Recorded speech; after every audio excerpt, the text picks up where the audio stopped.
Hello dear, मैं भूतेश आपका even coaching centre YouTube channel पर बहुत बहुत वेलकम करता हूँ। ये जो वीडियो है अपने फ़िलहाल जो एग्ज़ाम चल रहे हैं एसएससी CGL टियर 1 के 2023 के, उनके लिए बहुत ही ज़्यादा इम्पोर्टेंट है। जिन बच्चों का एग्ज़ाम बचा हुआ है वो अगर इस वीडियो को देखेंगे तो डेफिनेटली आप पहले से ज़्यादा क्लैरिटी और पहले से ज़्यादा कॉन्फिडेंस के साथ जाएंगे। आपके पास जो एग्जिस्टिंग नॉलेज है, अब पेपर के जस्ट पास आप अपनी उस नॉलेज को, और नॉलेज के अलावा क्या चाहिए होती है, प्रैक्टिस है। नॉलेज प्लस प्रैक्टिस एक स्किल सेट हो गया। हमें कंसेप्ट आते हैं और हमने उनकी एनफ क्वेश्चन की प्रैक्टिस करी, तो ताकि एग्जाम में क्वेश्चन दिखे तो हम उनको अटेम्प्ट कर पाएँ और जल्दी अटेम्प्ट कर पाएँ। तो वो जो स्किल सेट है उसको आप बहुत ज़्यादा पॉलिश नहीं कर सकते एंड के कुछ दिनों में, एंड के 1 दिन में, 2 दिन में, 10 दिन में, 15 दिन में, है ना। हाँ, लेकिन उस स्किल सेट को हम किस कॉन्फिडेंस के साथ, किस माइंडसेट के साथ लेकर जा रहे हैं, कितनी क्लैरिटी के साथ उसको एग्जाम में यूज़ करने के लिए लेकर जा रहे हैं, वो बहुत ज़्यादा मैटर करता है। मैंने आपको सपोज तलवारबाजी या बॉक्सिंग सिखा दी, अब आप डरे हुए रिंग के अंदर जा रहे हो लड़ने के लिए। एक दूसरा बंदा है जो कॉन्फिडेंस के साथ जा रहा है, और आप दोनों की जो स्किल सेट है वो सेम है, वो आपको बुरी तरीके से पीटेगा। तो स्किल्स हम डेवलप कर चुके हैं, अब किस माइंडसेट के साथ जाना है, कितनी क्लैरिटी के साथ जाना है, वो कैसे पता चलेगा। मैं आपके सामने एक शिफ्ट अटेम्प्ट करके बताऊंगा। एग्जैक्ट शिफ्ट है, एसएससी ने रिसेंट एक लेटेस्ट एग्जाम कंडक्ट किया था फेज 11, उसकी अभी आंसर किया ये कुछ दिन पहले, तो उसकी एक बढ़िया शिफ्ट मैं लेकर आया हूँ, और हो सकता है ये टफेस्ट शिफ्ट हो उसकी, ठीक है। उसकी शिफ्ट मैं सोल्व कर रहा था तो एक बढ़िया शिफ्ट मेरे को मिली। तो फेज 11 रिसेंट हुआ है, और एसएससी का मैं आपको एक बात बता देता हूँ। कई बार ये होता है कि जब एसएससी का एग्ज़ाम होने वाला है कोई भी, हम उससे पहले अगर आपको कुछ प्रैक्टिस करवा रहे हैं तो पहले से ही बता देते हैं कि भाई इस तरह के क्वेश्चन आने के चांसेस हैं, ये टॉपिक इसमें आने के चांसेस हैं, पहले ये टॉपिक नहीं आया था फिर भी आने के चांसेस हैं। हम कैसे बता पाते हैं? हम पैटर्न को पढ़ते हैं। कोई ज्योतिषी तो है नहीं, कोई भी पहले कुछ भी नहीं बता सकता, किसी चीज़ के बेस पर ही बता सकता है। तो फिलहाल कोई एग्ज़ाम हुआ हो, एसएससी ने कंडक्ट किया हो, जिसका CGL के बराबर, CHSL के बराबर जिसका सिलेबस है, सेम सिलेबस है, उसमें अगर कोई नई तरह की चीज़ पूछी गई है तो वो फॉर श्योर आगे वाले एग्जाम्स के अंदर रिफ्लेक्ट होती है, ठीक है। तो ये आप ये मान लो कि एसएससी का लेटेस्ट ट्रेंड है, फेज 11 की आई, उसकी एक शिफ्ट करवाऊंगा। तो उसको आपने यहाँ पर क्या करना है, जो इंट्रो है ना भाई वो बहुत ज़्यादा ज़रूरी है। कई बार बच्चे नीचे कमेंट करते हैं video starts at 6 minute 5 minute. बेटा वीडियो ऑलवेज स्टार्ट्स एट 0000, आपको लग रहा है 5 मिनट 6 मिनट्स, ठीक है। ये बहुत ज़रूरी बातें हैं जो मैं आपको आगे बढ़ने से पहले बता रहा हूँ, ठीक है। चलिए, ये यूजर्स मैनुअल है वीडियो का। वीडियो 1 घंटे का वीडियो है तो उसका 3-4 मिनट का यूजर्स मैनुअल है, कैसे उसको यूज़ करना है ताकि बेस्ट आउटपुट निकाल पाएँ। उस 1 घंटे के टाइम को वेस्ट ना करें, इसलिए स्टार्टिंग के 3-4 मिनट ज़रूरी होते हैं, ठीक है। आपने कभी भी ये नहीं देखना इन सवालों को देखकर कि एक सवाल में मेरे 10 मिनट लगे, 15 मिनट लगे, 10 सेकंड लगे, 15 सेकंड लगे, 45 सेकंड लगे आपके सोल्व करने में, ठीक है। किसी भी क्वेश्चन को मेरा सॉल्यूशन करने से पहले आप उस क्वेश्चन को सोल्व करेंगे मेरा सॉल्यूशन देखने से पहले, ठीक है। मैं एक एवरेज कैंडिडेट, खुद को एक एवरेज कैंडिडेट मानूंगा, और एक एवरेज कैंडिडेट जो डिसीजन लेगा एग्जाम करते हुए, मैं उसी तरह के डिसीजन लूंगा। मैं मैथ के फैकल्टी की तरह इसको अटेम्प्ट नहीं करूंगा, नहीं तो मैं एक गो में सारे कर दूंगा। तो एक एवरेज कैंडिडेट क्या बेस्ट कर सकता है वो मैं यहाँ पर करूँगा, कैसे वो बेस्ट कर सकता है, ठीक है मेरे भाई। जैसे आज के दिन क्या है, जो कई मॉक टेस्ट की कंपनियां हैं वो इतनी फास्ट हो गई हैं, वो डाटा का इतना ज़्यादा एनालिटिक्स लिखती हैं कि इस क्वेश्चन को करने में एवरेज बच्चे को इतना टाइम लगा, तुम्हें इतना टाइम लगा, वो शायद साथ के साथ बता देती हैं, पता नहीं बाद में। तो हमें कभी भी साथ के साथ ये नहीं देखना होता कि एक क्वेश्चन में कितना टाइम लग रहा है, नहीं तो प्रेशर क्रिएट होगा। हमें ओवरऑल पेपर को देखना होता है, ठीक है। ओवरऑल मैथ के लिए 25 मिनट मिल जाते हैं, 25 क्वेश्चन 25 मिनट में बहुत ईजिली हो जाते हैं, क्योंकि हर एक क्वेश्चन 1 मिनट का नहीं होता। कई क्वेश्चन कुछ सेकंड्स के होते हैं, 30 सेकंड के, 35 सेकंड के, 40 सेकंड के, 45 सेकंड के। तो जो क्वेश्चन 2 मिनट का है उसके लिए भी टाइम निकल जाता है, वो निकालना आना चाहिए, वो टाइम स्क्वीज इन करना आना चाहिए आपको। वो कैसे निकालना है वही मैं आपको बताऊंगा।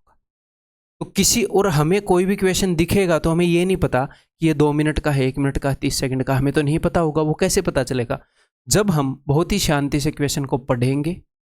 शांति से पढ़ना है ताकि आपको बार बार रीडिंग ना करनी पड़े स्टेटमेंट की, और उसे समझेंगे।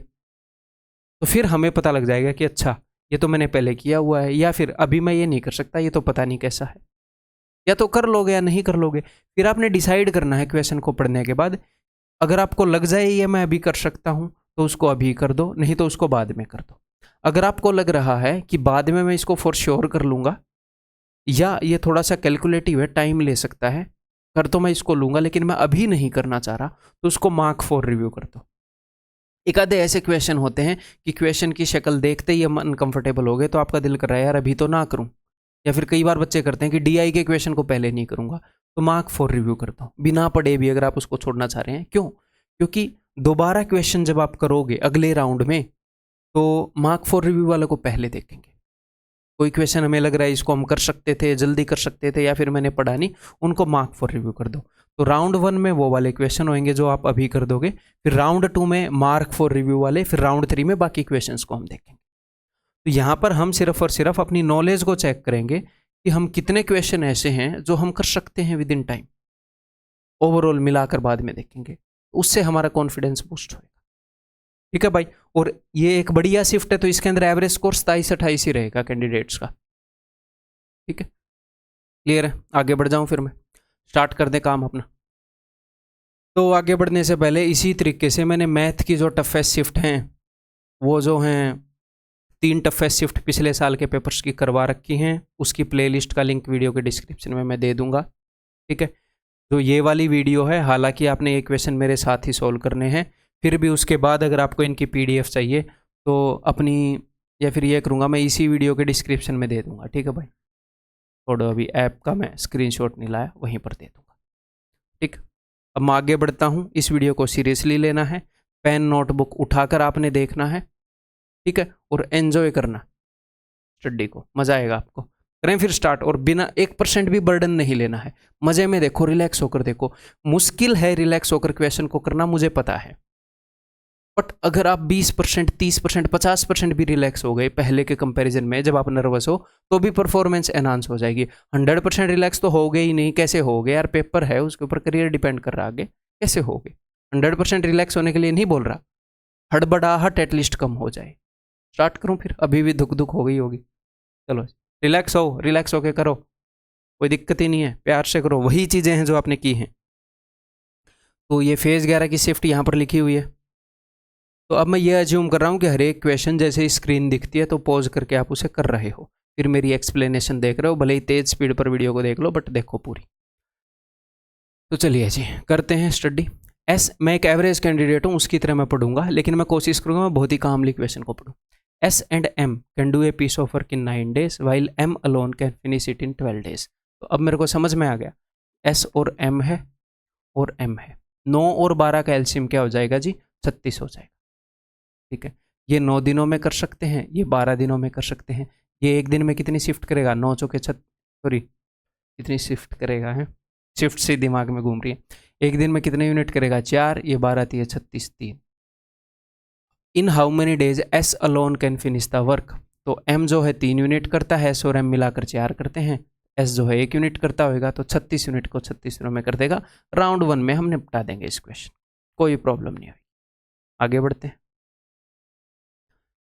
What is the average marks of all the students if the average marks of 3 batches of 55, 60 and 45 students is this and this? 3 batch हैं स्टूडेंट्स के, जिनके अंदर नंबर ऑफ स्टूडेंट्स ये और ये हैं, और इस बैच के अंदर 55 स्टूडेंट है, उनकी एवरेज है इतनी, 60 स्टूडेंट की एवरेज है इतनी, 45 स्टूडेंट की एवरेज है इतनी। ठीक, तो आप समझ गए होंगे उम्मीद है क्वेश्चन को। तो वेटेड एवरेज का क्वेश्चन, तो कौन से बैच में कितने बच्चे हैं ये मैटर नहीं करता जब हम वेटेड एवरेज निकालते हैं, सिर्फ रेशियो मैटर करता है। तो क्यों ना कैलकुलेशन को कम करने के लिए मैं रेशियो निकाल लूँ 5 से 11 पर, 5 से 12 पर और 5 से 9 पर। ठीक है, ठीक है। जो ये नंबर ऑफ स्टूडेंट है उसका सिर्फ रेशियो मैटर करता है, तो हम किसका रेशियो ले सकते हैं? नंबर ऑफ स्टूडेंट का। कई बार बच्चे जो एवरेज है, इस बैच वालों की एवरेज ये है, इस बैच वालों की एवरेज ये है, एवरेज का ही रेशियो निकालने की कोशिश करते हैं, एवरेज का रेशियो नहीं, नंबर ऑफ स्टूडेंट का रेशियो निकलेगा।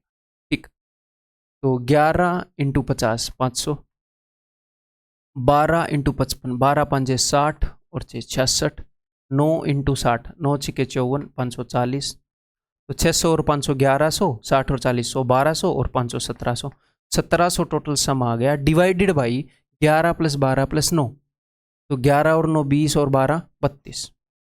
ठीक, लेट अस सी।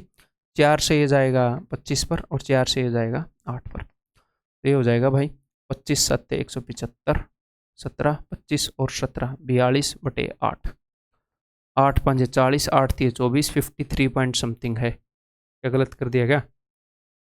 8 5 40, 25 7 175, 17 25 एकम 25, ठीक तो गया 42, 8 5 40, तो 8 3 24, कुछ ना कुछ गड़बड़ की है। लेट अस सी। 50 55 60, 5 से 11 पर, 5 से 12 पर, 5 9 45, 11 इंटू ये 550 होएगा। ठीक, तो देखो यहाँ पर मेरे से गड़बड़ हो गई, ये नहीं है मैंने जानबूझ के किया, मेरे से गड़बड़ होगी, ये मैंने 500 लिख दिया। तो जब एग्जाम में आपसे ऐसी गड़बड़ हो जाए तो मैंने आपको क्या बोला है कि भाई एग्जाम में जितने कामली हम करेंगे सिली मिस्टेक नहीं होएगी। ठीक है, तो एग्जाम में एट द मैक्स 1-2 बार अगर आप गिर जाओगे, ये मैं गिर गया, एक रेस थी और मैं गिर गया, मेरे से कैलकुलेशन मिस्टेक होगी, 1 2 3 बार ये अलाउड है, कोई दिक्कत नहीं है, पेपर संभल जाएगा। तो पैनिक भी नहीं होना है कि मेरा टाइम खराब हो गया, ये क्या हो गया, ये कहाँ पर हो गया। ठीक है, एक अब मैनेज हो जाएगा, आप टेंशन मत लो। ठीक है, जो मैंने आपको अटेम्प्टिंग स्ट्रेटेजी बता रखी है। ठीक है, तो इससे हड़बड़ाना नहीं है, रिलैक्स रहने की कोशिश करना। चलिए, तो मैं इसके अंदर 50 बढ़ा दूं, तो 50 बढ़ा देता हूँ भाई, 1750/32। अगर मैं इसको फिर मैं 2 से ही काट पाऊंगा, 2 8 16, 2 7 14, 2 5 10 बटे में 16, 16 5 80, 7 16 चौके 64, है ना, 54 पॉइंट समथिंग हो जाएगा। That is option D. कभी कभी क्या होएगा, क्वेश्चन ऐसा होएगा कि जब आपसे कैलकुलेशन के अंदर गड़बड़ी हो गई, ये तो सिंपल क्वेश्चन था, मान लो बड़ा सा क्वेश्चन है, कैलकुलेशन के अंदर गड़बड़ी हो गई और आपको लग रहा है यार फिर मैं इसके ऊपर टाइम नहीं देना चाह रहा, मार्क कर दो। ठीक, next. A starts a business with 45,000 and was joined afterwards by B with 30,000। When did B join if the profit at the end of the year was divided in this ratio. तो उसने ये बताया है ए ने इतने रुपए दिए, B ने इतने रुपए दिए और प्रॉफिट इस रेशियो में बटा है। तो आपको एक बात पता है, प्रॉफिट जिस रेशियो में बटेगा वो डिपेंड करता है इन्वेस्टमेंट कितनी है किसकी और टाइम कितना है। ठीक है, तो कभी कभी इन 3 में से 2 का रेशियो दे देता है भाई साहब और तीसरे का निकालना होता है। उसने इन्वेस्टमेंट का रेशियो बता दिया आपको, आप बोलोगे जी हाँ बता दिया कितनी इन्वेस्टमेंट है, और उसने प्रॉफिट का रेशियो बता दिया। तो प्रॉफिट के रेशियो को मैं डिवाइड करूंगा, प्रॉफिट का रेशियो है 2:1, इसको मैं डिवाइड करूंगा इन्वेस्टमेंट के रेशियो से, तो आ जाएगा टाइम का रेशियो। इन्वेस्टमेंट का रेशियो है 15 3 45, 15 दूनी 30, तो ये आ जाएगा, अगर मैं क्रॉस मल्टीप्लाई करूँ तो 4:3, ये आ गया है अपने टाइम का रेशियो। तो A starts a business, when did B join if the profit at the end of the year.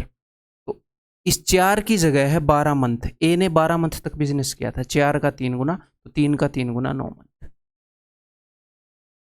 तो बी ने कब ज्वाइन किया, उसने 9 महीने के लिए काम किया है, तो 3 महीने बाद ज्वाइन किया होगा, आफ्टर 3 मंथ्स। Option C. उम्मीद है आप देखो, जरूरी नहीं है जिस तरीके से मैं क्वेश्चन को करूँ आप वैसे करो, चीज़ें थोड़ी ऊपर नीचे हो सकती हैं, कभी सेम हो सकती हैं, आप इसको कर लोगे फर्स्ट अटेम्प्ट में, ये मैं मान रहा हूँ। Next, find the mean proportional between this and this. तो मीन प्रोपोर्शनल होता है 2 चीज़ों का प्रोडक्ट और अंडर रूट, यानी कि under root p minus q बटे पी प्लस क्यू गुणा में पी क्यू का स्क्वायर बटे में p square minus q square. अब A square minus B square होता है A minus B A plus B, तो ए माइनस बी से ए माइनस बी गया, यहाँ पर बच जाएगा ए प्लस बी वाला टर्म। तो ऊपर p इंटू क्यू का स्क्वायर है तो स्क्वायर रूट के बाहर q आ जाएगा, नीचे p प्लस क्यू का स्क्वायर है तो स्क्वायर रूट के बाहर p प्लस क्यू आ जाएगा। तो दिस इज द उत्तर, हम फर्स्ट राउंड में कर लेंगे। ठीक है, कभी भी अपने ऊपर अगर आप एक चीज़ डालोगे, देखो कभी भी अपने ऊपर आप डालोगे एक एक्सपेक्टेशन डालनी चाहिए, बट उसका भी एक लेवल होना चाहिए। एक्सपेक्टेशन जब हम ज़रूरत से ज़्यादा एक्सपेक्ट करेंगे खुद से या किसी और से, तो दुख ही हाथ लगेगा। एक होती है जायज़, एक होती है नाजायज़ एक्सपेक्टेशन। तो खुद से इतनी नाजायज़ एक्सपेक्टेशन भी नहीं रखनी कि भैया हर एक सवाल को 15 सेकंड में उड़ा दूंगा, 20 सेकंड में उड़ा दूंगा, ये सवाल तो मैं 25 सेकंड में कर देता। भाई साहब, हर एक क्वेश्चन के साथ बर्डन लोगे तो पेपर खराब ही होगा। बिलीव में, कितनी भी प्रैक्टिस कर लो, मैं भी बर्डन ले लूंगा, मैं भी खराब कर दूंगा मैथ के पेपर को, कोई भी खराब कर देगा। कंप्यूटर ठीक काम तभी तो करेगा जब कंप्यूटर बढ़िया टेम्परेचर पर होगा। ये कंप्यूटर ही है आपका। और दूसरा, एक इस तरह की एक तो एक्सपेक्टेशन होती है टाइम की। दूसरा, जिस बच्चे को 2 साल हो गए पढ़ते हुए, किसी बच्चे को 3 साल हो गए पढ़ते हुए, फिर वो बोलता है मैं तो मैथ में 25 में से 25 करूंगा। मैं ये नहीं बोल रहा आप नहीं कर सकते, बहुत सारे स्टूडेंट करते हैं, बट इतना एक्सपेक्ट मत करो। एक्सपेक्ट करो हमेशा 22 आउट ऑफ 25। तैयारी ऐसी करो कि एक भी क्वेश्चन नहीं छोड़ूंगा। बट जब पेपर देने बैठो तो एक्सपेक्ट करो कि 22 क्वेश्चन भी हो गए तो इट इज गुड, तो प्रेशर रिलीज होता है। अरे ठीक है यार, 22 ही कर लेंगे, तैयारी 25 की कर रखी है, और इस तरीके से अटेम्प्ट करोगे तो स्कोर ये आएगा फिर। अदरवाइज इतना एक्सपेक्ट करोगे तो एक क्वेश्चन भी बीच में नहीं आया तो यहां पर टेंशन होती है, मेरे को तो 25 में से 25 करने थे, इसमें तो मैं 25 में से 25 लेता था, अब तो मेरा स्कोर खराब आ जाएगा। अरे भाई, 24 out of 25 is not a bad score. 23 भी लोगे तो भी बुरा नहीं है, 22 क्वेश्चन भी करोगे तो भी बुरा नहीं है। तो 22, 21 अपनी जो तैयारी है उससे थोड़ा सा कम एक्सपेक्ट करो तो रिलैक्स होकर पेपर को दे पाओगे कि वर्स्ट केस में इतने भी हो जाएंगे तो इट्स गुड। नेक्स्ट, अब ये देखो, Ram reads 200 pages eight the rate of 70 pages per hour in the morning. In the evening when he was tired he reads 200 pages eight the rate of 30 pages per hour. तो मैं इसको mark कर रहा हूँ या फिर स्किप कर रहा हूँ। डेफिनेटली मेरे को पता है ये कैसा होएगा, बट मान लो एक आधे कैंडिडेट को ये लगे कि यार पता नहीं कैसे होएगा, मैं इसको स्किप कर रहा हूँ, ठीक, बाद में बता दूंगा आपको। Next, this 6 digit number, this is a multiple of 33 for non zero digits x and y, which of the following could be a possible value of x plus y. ठीक है जी, 33 से डिविजिबल है, इसका मतलब 3 और 11 से डिविजिबल ये number. अगर 3 और 11 से डिविजिबल है, सबसे पहले 3 की डिविजिबिलिटी चेक करता हूँ, ईजी है, 3 का मल्टीपल होना चाहिए इनका सम। तो देखो 7 और एक 8, और उसके बाद 2x हैं और 2y हैं, तो हो गया 2 बार तो x हो गया और 2 बार y हो गया, प्लस में एक 8 है। 8 में कितना जोड़ू कि 3 से डिविजिबल हो जाए, तो ये हो जाएगा जी 1। 8 में 1 जोड़ दो, 9 बन जाएगा। तो इस चीज़ की वैल्यूज़ पता है क्या क्या हो सकती हैं, 1 भी हो सकती है। आप 3 की डिविजिबिलिटी चेक कर रहे हो तो 3 जोड़ना स्टार्ट कर दो। क्यों? क्योंकि 3 का एक जो मल्टीपल है उसमें 3 जोड़ोगे तो 3 का अगला मल्टीपल आता है, 3 जोड़ोगे तो 3 का अगला मल्टीपल आता है। 2 इंटू एक्स प्लस वाई की पॉसिबल वैल्यू है, 1 में 3 जोड़ो, 4 में 3 जोड़ो, 7 में 3 जोड़ो, ये सब।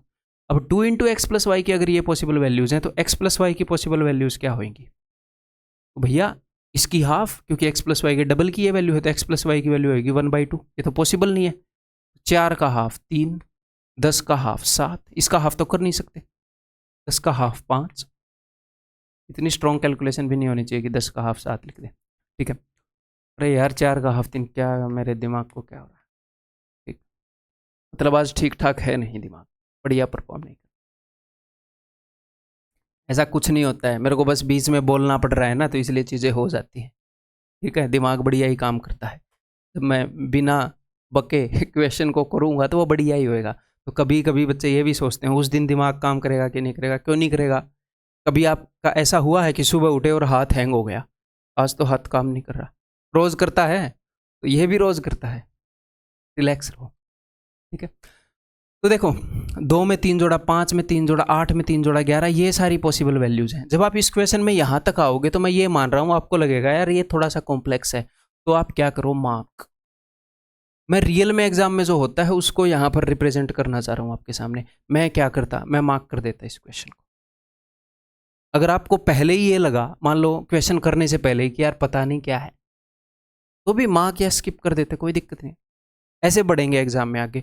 अब एक ये क्वेश्चन है, a book seller boat a book for 40 रुपये और 45 में बेच दिया। कैसा क्वेश्चन है? कितने % का फायदा हुआ? 5 का 40 पर, 1/8, 12.5। आप न्याय कर रहे हो अगर आप इस क्वेश्चन के ऊपर बहुत सारा टाइम स्पेंड कर दो और एक ये क्वेश्चन छोड़ दो एग्जाम में। नहीं कर रहे ना न्याय, 5 सेकंड का क्वेश्चन है, 10 सेकंड का क्वेश्चन है, तो इसीलिए स्कीपिंग करनी ज़रूरी है, टाइम को मैनेज करना आना ज़रूरी है। ऐसे क्वेश्चन हमारी वेट करते रहते हैं कि बेटा आके मुझे कर दे, आप वो करते नहीं हो, इन क्वेश्चन के पीछे पड़ जाते हो। ठीक है, ये क्वेश्चन करेंगे हम, बट बाद में करेंगे, पहले इनको निपट लें। ये अपने दोस्त हैं बेचारे, कितने ईजी हैं। नेक्स्ट। अब बच्चा क्या करेगा, जब उसके बीच में ऐसा क्वेश्चन आ जाएगा तो अरे बहुत डिफिकल्ट, शिफ्ट आ गई, ये आ गई, वो आ गई। अब पता चले 25 में से 2 ही थे ऐसे, 23 डुएबल थे, गड़बड़ होगी। तो इसीलिए किसी भी क्वेश्चन को यहाँ पर मत बैठाओ, यहाँ पर उसका असर मत होने दो, करते जाओ, स्किप करो, करते जाओ क्वेश्चन को, फ्लो में रहो, खुश रहो। Next. Despite giving 23% discount on the book, Raj makes 10% profit. तो उम्मीद है मैंने आपको जो सिखाई है वो याद रहेगा, कि वो याद होगा कि डिस्काउंट और प्रॉफिट दोनों गिवन हो तो आप मार्क्ड प्राइस और कॉस्ट प्राइस का रेशियो निकाल सकते हो। मार्क्ड प्राइस की जगह आप लिखोगे 100 प्लस या माइनस प्रॉफिट और लॉस, और यहाँ पर लिखोगे 100 माइनस डिस्काउंट परसेंटेज, ये बता रखा है। तो आप MP/CP का रेशियो निकाल सकते हो।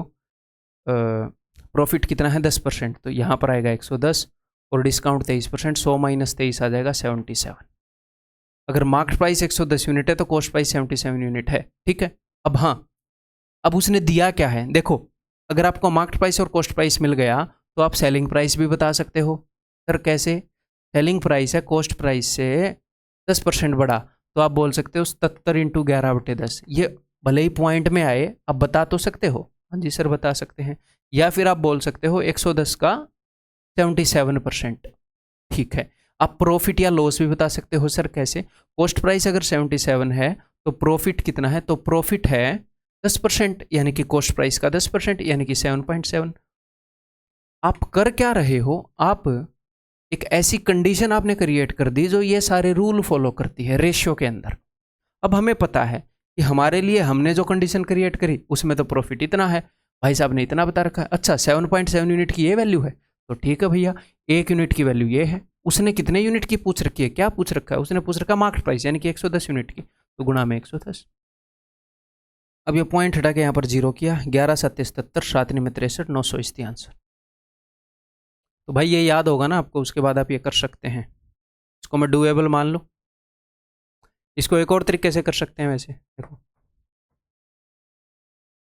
यहाँ पर देखो, उसने बता, आपको इतनी कहानी पता होनी चाहिए कि ये कॉस्ट प्राइस है, ये सेलिंग प्राइस है, ये मार्केट प्राइस है, ये मैप है, प्रॉफिट एंड लॉस का मैप है। अगर इसको मैं डिस्काउंट परसेंटेज जितना कम कर दूँ इस वैल्यू को तो ये आ जाती है, इसको प्रॉफिट परसेंट जितना बढ़ा दूँ या लॉस परसेंट जितना घटा दूँ तो ये आ जाती है, और इसको मार्कअप परसेंट जितना बढ़ा दूँ तो वो आ जाती है ना। ये मैप दिमाग में है। अब वो करता क्या है, इसी मैप में से कुछ बताता है, कुछ पूछ लेता है। उसने हमें बता दिया कि जो प्रॉफिट है वो 63 रुपीज़ है। अच्छा, यानी कि कॉस्ट प्राइस के 10% की वैल्यू इतनी है, ओके। और उसने हमसे पूछ लिया कि मार्केट प्राइस क्या है। अब मेरी बात ध्यान से सुनो, ये चीज़ पूछी है तो या तो मार्कअप बताएगा और कॉस्ट प्राइस बताएगा ताकि आप ये बता पाओ, या फिर डिस्काउंट बताएगा और ये बताएगा ताकि आप ये बता पाओ। डिस्काउंट बता रखा भाई ने, तो क्यों ना सेलिंग प्राइस निकालने का कोशिश करें। तो सेलिंग प्राइस क्या है, 110% ऑफ कॉस्ट प्राइस, और ये क्या है 10% ऑफ कॉस्ट प्राइस। अच्छा, कॉस्ट प्राइस के 10% की वैल्यू इतनी है, तो कॉस्ट प्राइस के 110% की वैल्यू कितनी होगी, 1% की वैल्यू होगी ये, 110% की वैल्यू होगी ये है सेलिंग प्राइस। अच्छा, और ये सेलिंग प्राइस जो है इसके ऊपर डिस्काउंट देने से आया है, इसको 77/100 गुणा करने पर ये आया, तो इसको 100/77 गुणा कर देते हैं, ये भी आ गया मार्केट प्राइस। आपका दिल करे वैसे निकाल लो, 0 से 0, 11 से 7 पर, 7 से 9 पर, 900 is the answer.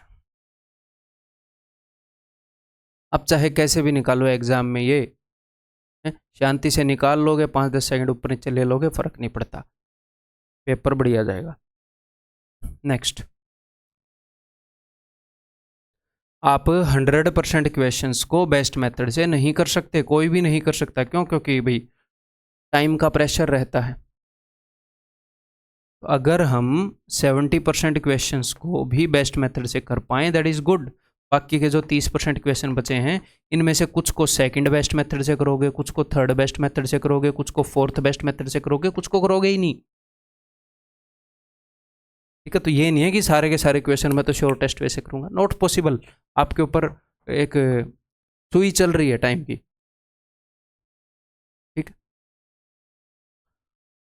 Family member spends 25% of his monthly income on food, ठीक है। 35% of the remaining on home loan and other debts and half of the remaining on education. तो पेट क्वेश्चन है, रिमेनिंग का खर्च तो बहुत ईजिली कर सकते हैं। जो भी उसकी इनकम है उसमें से 25% खर्च दिया तो बचा कितना, 75%, यानी कि 3/4 इतना बच गया। इसमें से 35% खर्च दिया तो बचा कितना, 65%। इसमें से आधा खर्च दिया तो बचा आधा, और उसकी वैल्यू उसने बता दी इतनी। और आजकल ये बता रहा है डॉलर्स में मामला चल रहा है। उसकी जो सेविंग है, जो बचा, वो हर साल इतना बच रहा है। ठीक है, अब वो मंथली इनकम पूछ रहा है, तो ये भी ध्यान रखना। बताया है उसने साल का, पूछा है मंथ का। तो बताया साल का है तो आएगा भी साल का इनकम, उसको 12 से डिवाइड करूंगा। देख लो आजकल डॉलर्स में पूछ रहा है, एग्जामिनर अमीर हो गया है अपना। ठीक, चलिए जी करते हैं। अब इनकम की वैल्यू क्या आएगी, इन सबको उधर भेजूंगा तो आ जाएगी। ठीक है, और जो भी इनकम की वैल्यू आएगी उसको 12 से डिवाइड कर दूंगा। मैं पहले ही 12 से डिवाइड कर दूं, क्योंकि आएगा तो सालाना इनकम, पूछ रहा है मंथली, मैंने 12 से डिवाइड कर दिया। अब जो भी आएगी वैल्यू आएगी, दैट इज द उत्तर। करते हैं भाई, बड़े ही प्यार से करते हैं। और तो ये 5 से जाएगा 13 पर, 5 से जाएगा 20 पर, ये 13 से कट रहा होगा। फिर 13 3 39, 7 39 से 16 में से हो गए 7, 13 5 65, 7 13 5 65, 13 5 65। ठीक, 3 से ये कटेगा, 3 एकम 3, 3 एकम 3, 3 8 24, 3 5 15। ठीक क्या मैंने, 3 एकम 3, 3 एकम 3, 2 और 5, 3 8 24, 3 5 15। ठीक है, 4 3 12, वो 3 से फिर कटेगा क्या, हाँ फिर कटेगा। 4 3 12, 3 से फिर काटते रहे। 3 3 9, 3 में 27, 3 5 15। अब उसके बाद क्या होगा, उसके बाद 20 और 2, ये उधर जाकर मल्टीप्लाई हो जाएगा, तो इसके गुणा में हो जाएगा 395 के गुणा में 40। ठीक है, 0 4 5 20, 2 4 में 36 और 2, और 4 3 12 और 3 15, 15 800। ठीक, तो क्या हम ये फर्स्ट राउंड में कर लेंगे, कर लेंगे, जैसे भी आप करोगे कर ही लेंगे। आगे बढ़ते हैं, इक्वेशन करो भाई। In a grocery shop, Samarth sold 950 gram of sugar, okay, to a customer in place of 1 kg for rupees 54. Okay. The cost price of 1 kg of sugar was rupees 36. How much profit did he earn on selling the sugar?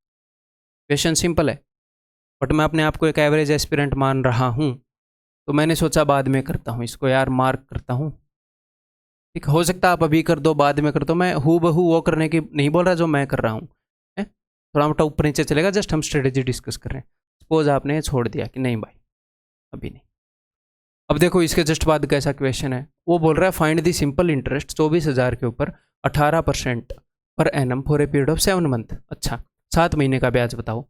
तो 1 साल में ब्याज लग रहा है 18%, तो इसका 18% कितना है, इसका 1% है, 2 के बाद पॉइंट लगाते ही 1% आ जाएगा, 240।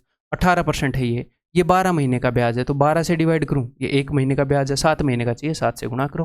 पेपर में सिर्फ इतना लिखेंगे।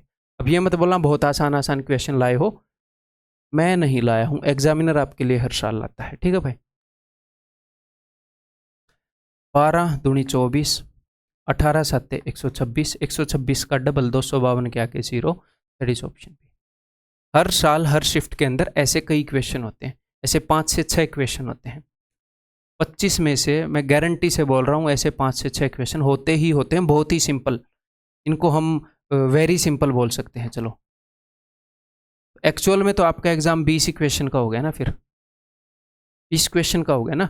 अब इसको भी आप बोल रहे हो मेरे एग्जाम में है, इसमें भी सिल्ली मिस्टेक कराते हैं कई बंदे। ठीक है, अब 20 में से मान लो गंदा एग्जाम आपका आया और 5 क्वेश्चन आपके डिफिकल्ट दे दिए।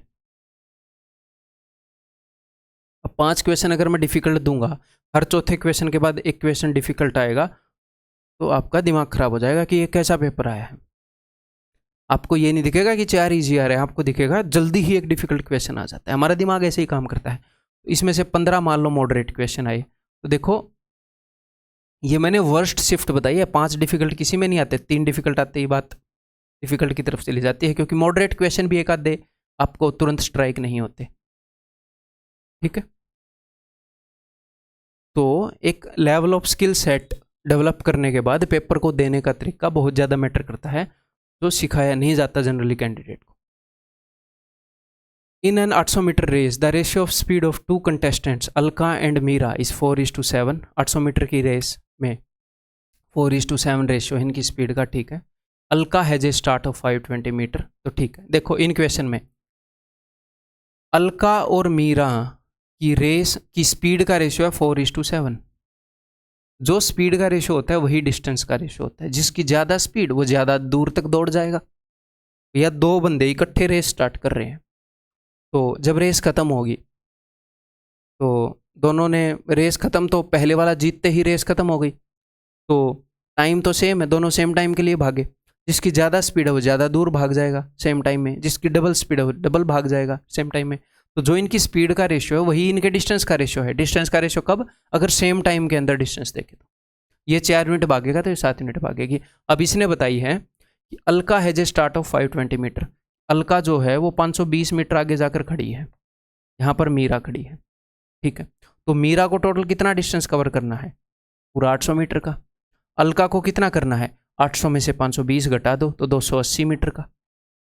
जैसे ही अल्का ने 280 मीटर खत्म किया, अल्का जीत गई। तो ये बोल रहा है कि अल्का कितने से जीतेगी, यानी कि अल्का जीती है। तो देखते हैं कि अल्का जो है वो 280 मीटर का डिस्टेंस कवर करेगी, तो मीरा कितने मीटर का कर पाएगी? तो ये 4 का कितने गुना है? 70 गुना। तो 7 का 70 गुना 490। तो ये जो है ये 490 ही जा पाएगी। तो बताओ बाकी बचा हुआ कितना है ये? तो 800 में से 490 घटाओगे तो 310। तो 310 मीटर से अल्का जीत जाएगी, क्योंकि दूसरी वाली जो लड़की है वो 310 मीटर पीछे रहेगी। हो सकता है आप ये राउंड 1 में कर लो, 2 में कर लो। Next, the perimeter of an equilateral triangle is this. तो पेरीमीटर है 3 इंटू दिस। तो पेरीमीटर होता है 3 इंटू साइड, यानी कि इक्विलेटरल ट्रायंगल की साइड ये है, ओके। Determine the area. तो एरिया क्या होता है? √3/4 इंटू साइड का स्क्वायर, √3/4 इंटू इसका स्क्वायर। अब इसकी पावर है 1/4, ठीक है। तो अगर आप इसका स्क्वायर करोगे तो इसकी पावर हो जाएगी 1/2, यानी कि इसका रूट, तो 16 का रूट आ जाएगा 4 और 3 का रूट आ जाएगा √3। तो उत्तर आ जाएगा जी 1।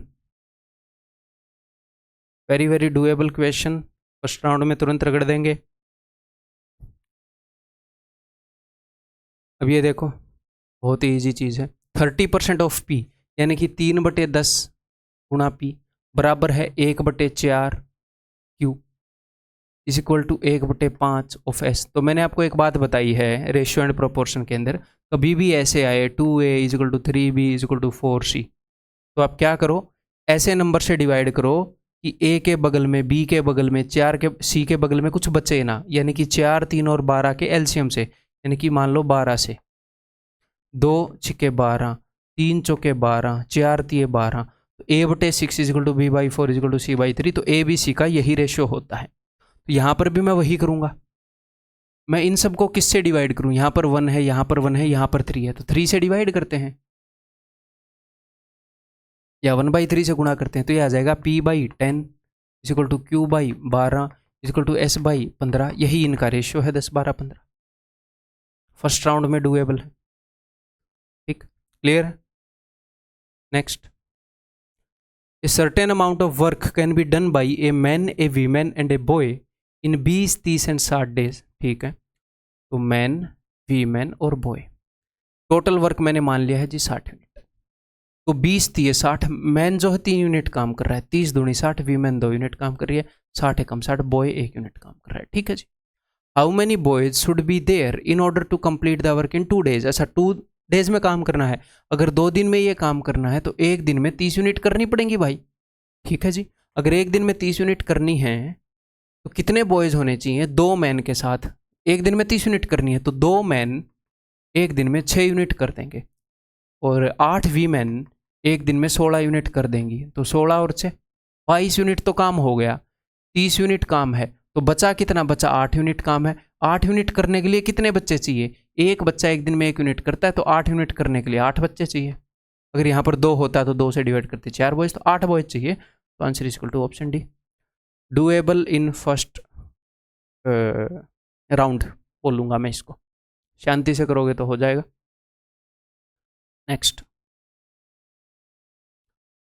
अब ये इंस्टॉलमेंट का क्वेश्चन है। तो इंस्टॉलमेंट एक ऐसा टॉपिक है भैया कि एग्ज़ाम के पास आपको रिवाइज करना बनता है, क्योंकि कई दिनों तक अगर हम इस टॉपिक को टच ना करें, आउट ऑफ टच हो जाएं, तो वो कंसेप्ट दिमाग से उड़ जाता है। ये बिल्कुल नेचुरल सी बात है, आपको ये नहीं घबराना कभी भी इंस्टॉलमेंट मेरे दिमाग से उड़ गया। एग्जाम के पास कुछ ऐसे टॉपिक है जो रिवाइज करने बनते हैं, उनमें से एक है इंस्टॉलमेंट। ठीक है, तो फिलहाल के लिए मैं इस क्वेश्चन को मार्क कर देता हूँ। ये मान लेता हूँ कि भाई उस बच्चे को ये टॉपिक उतना ताज़ा ताज़ा याद नहीं है, मार्क कर दिया, बाद में करेंगे। आगे बढ़ते हैं। अब ये देखो, अगर ये क्राइम नहीं है क्या कि किसी डिफिकल्ट क्वेश्चन के पीछे पढ़कर ऐसे क्वेश्चन को छोड़कर आ जाए एग्जाम में? क्राइम है। तो देखो, विच of the following number is divisible by 12? तो 12 की डिविजिबिलिटी यानी कि 4 और 3 से डिविजिबल। तो 4 की डिविजिबिलिटी बहुत ईजी है चेक करनी, देखना ही है लास्ट के 2 डिजिट को। डिविजिबल है 23 तो नहीं है, 78 तो नहीं है, इन दोनों में से एक उत्तर है। अब मैं 3 की डिविजिबिलिटी देख लेता हूँ, किसी भी एक को चेक कर लो, अगर ये मिल गया तो ये उत्तर है 4 और 3 दोनों से, नहीं है तो दूसरा उत्तर है। इसको मैं देख रहा हूँ 5 और 4 9, जो भी 3 से डिविजिबल है काट रहा हूँ, ये 9 डिविजिबल है। तो 4 और 4 8 भी डिविजिबल नहीं है और 8 भी डिविजिबल नहीं है, तो यानी कि दिस इज द उत्तर। ऊपर वाला 3 से डिविजिबल निकला नहीं। हम आगे बढ़ जाएंगे एग्जाम में। Next, a person covers 35 kilometre distance उसने कवर किया 45 की स्पीड से, और 95 किलोमीटर उसने कवर किया 105 की स्पीड से। ये बोल रहे हैं एवरेज स्पीड निकालो। तो बहुत ही easy, average speed is equal to total distance upon total time. आपको पता है, एग्जाम में इसे सजा के नहीं लिखना होता, पता होगा ना आप लोगों को। ठीक है, तो टोटल डिस्टेंस कितना हो गया भाई? 130। ठीक है, टोटल टाइम, तो टाइम को अलग से निकाल लेते हैं, डिस्टेंस बटे स्पीड। तो यहाँ पर टाइम लगा 5 7 35, 5 9 45, आगे टाइम लगा 5 से काटूंगा तो 19 बटे 21 ही लगा ना। हाँ जी, तो इनको कर लेते हैं भाई सोल्व। तो ये आ जाएगा, अगर मैं नीचे 189 कर लूँ, 21 इंटू 9, 21 7 147 प्लस 19 निम्मे 171। तो 7 और 1 8, इसी चीज़ से डिवाइड करना था, मैं कर रहा हूँ। 7 और 1 8, 7 और 4 11, 1 और 1 2 और 1 3, गुणा में 189, this will be the Uttar. First round में हम डेफिनेटली करेंगे, बड़े ही प्यार से करेंगे। इस चीज़ से कट रहा है, 3 से नहीं कट रहा नीचे वाला। ये किससे कटता है? 21 से। क्या ये 7 से कट रहा है? 7 से कटा है, 7 से भी नहीं कट रहा, 5 से नहीं कट रहा, 13 से कट रहा है। क्या 13 दूनी 26, 5 से कटेगा ये। 3 और 1 2 से तो कट ही रहा है ना, 2 से काटते हैं। देखो 2 से नहीं चेक किया मैंने, 2 एकम 2, 2 5 10, 2 निम्मे 18, 159 है कहीं नीचे, 53 है। उसके बाद यार 3 से क्यों नहीं कट? अच्छा 8 और 1 9, 3 से भी तो कट रहा था। 3 से क्या 18, 3 3 9, 3 5 15, 3 3 9, यही है। ओके, ये तो बहुत मज़ेदार वैल्यू आ गई। ये 64 माइनस 1 है, 64 प्लस 1 है, तो 64 का स्क्वायर माइनस 1, ऐसे भी कर सकते हो आप अगर चाहो तो, अदरवाइज नॉर्मली कर देते हैं। देखो 3 5 15, 1, 3 6 18 और 1 19, मैंने 3 से इसको मल्टीप्लाई किया, फिर मैं करूँगा 6 से, काटा मार के, 6 5 30, 3 6 6 36 और 3 ये। तो ये आ गया मेरे भाई 594095 बटे में 53। ऐसे ही करोगे आप एग्जाम में इस कैलकुलेशन को, ऐसे ही घिसड़ पिसड़ के। ठीक है, और सब ऐसे ही करेंगे, तो डरना नहीं है, अरे ये तो ऐसे हो रही है। ठीक है, प्यार से बस करते जाओ। और ऑप्शन से इतना ज़रूर सहारा ले सकते हैं कि 6 पर 7 पर, अच्छा 6 या 7 पर जाएगा या 3 पर, तो कितने पर जा रहा है? 6 5 30, 7 पर जा रहा है, 7 पर जाएगा ये शायद। तो 53 से अगर आप 7 पर भेजोगे तो 7 3 21, 7 5 35 और 2 37। ठीक है, 9 में से 1 गए 8, ये 385। अब ये कितने पर जाएगा? 371 7 पर था, फिर से 7 पर जाएगा, 77, एंड ये उत्तर। ठीक है, ये करो एक बार, मैं एंड कर लूँ। हेलो,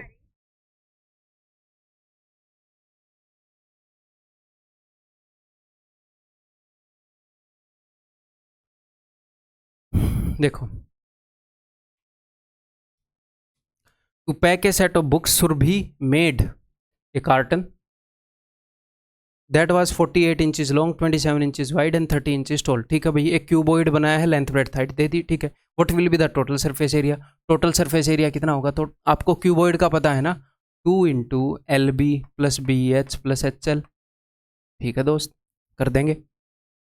तो इसका टोटल सरफेस एरिया कितना होगा स्क्वायर फीट में? ओके, और ये इसने बताया इंचेस में, तो उसने बता भी रखा है और आपको पता होना चाहिए, otherwise 1 foot is equal to 12 inches. ठीक है, तो ये कन्वर्जन कैसे होगा मैं बताऊंगा। देखो 1 foot is equal to 12 inches, दोनों तरफ स्क्वायर कर दो। 1 foot square is equal to 144 inch square. ठीक है, अगर आपको इंच स्क्वायर से फुट स्क्वायर में आना है तो भैया 144 से डिवाइड करना पड़ेगा। ठीक है, 1 inch square is equal to 144 feet square, 1/144 feet square. Inch में निकलेगा, उसको मैं 144 से डिवाइड करूंगा। ठीक है, अब एक और बात देखो, अब आप करोगे 2 इंटू LB यानी कि दिस इंटू दिस, फिर करोगे दिस इंटू दिस। कैलकुलेशन करने में डर लग रहा है? कोई ऐसा नंबर है जो तीनों में कॉमन हो, कैलकुलेशन को आसान बना सकते हैं? 3, तो 3 से काट दो। मुझे एक बात बताओ, जहां से आपने 3 काटा है वो चीजें क्या है? वो है लेंथ, 1 डायमेंशन में है चीजें, लेंथ। ठीक है, और आप निकाल रहे हो एरिया। आपने यहां से भी 3 काट दिया, यहां से भी 3 काट दिया, तो 9, तो 9 से गुणा करना पड़ेगा उसको बैलेंस करने के लिए। आपने 3 काट दिया तो आप इन वैल्यूज को डील कर लो, कोई दिक्कत नहीं है, बट 9 दे दो। इसके बदले में सिर्फ 3 मत देना, क्योंकि आपने यहां से भी 3 काटा, यहां से भी 3 काटा, यहां से भी, तो 9 देना पड़ेगा। 3 का स्क्वायर, लेंथ में से 3 काट लिया 1 डायमेंशन में से, तो 2 डायमेंशन में 3 का स्क्वायर देना पड़ेगा। वॉल्यूम निकालते तो 3 का क्यूब 27 देना पड़ता। ठीक है, अब रगड़ देंगे। L इंटू बी 16 निम्न 144, 9 इंटू 10 90, 160, कितना हुई गवा 4, 6 और 4 10 9 19, 3 394 बट्टे में 144 करेंगे शायद, ये उसमें आ गया इंच स्क्वायर में 144। This will be the answer. ठीक है भाई, कर दें अब। 9 से जाएगा 16 पर, ये 4 से कट रहा है, नहीं ये 2 से जाएगा 8 पर, ये 2 से जाएगा 4 पर, 2 एकम 2, 2 में 18, 2 7 14, 197/4, 4 चौके 16, 3 4 में 36, ऑप्शन है। ठीक है भाई, क्लियर है?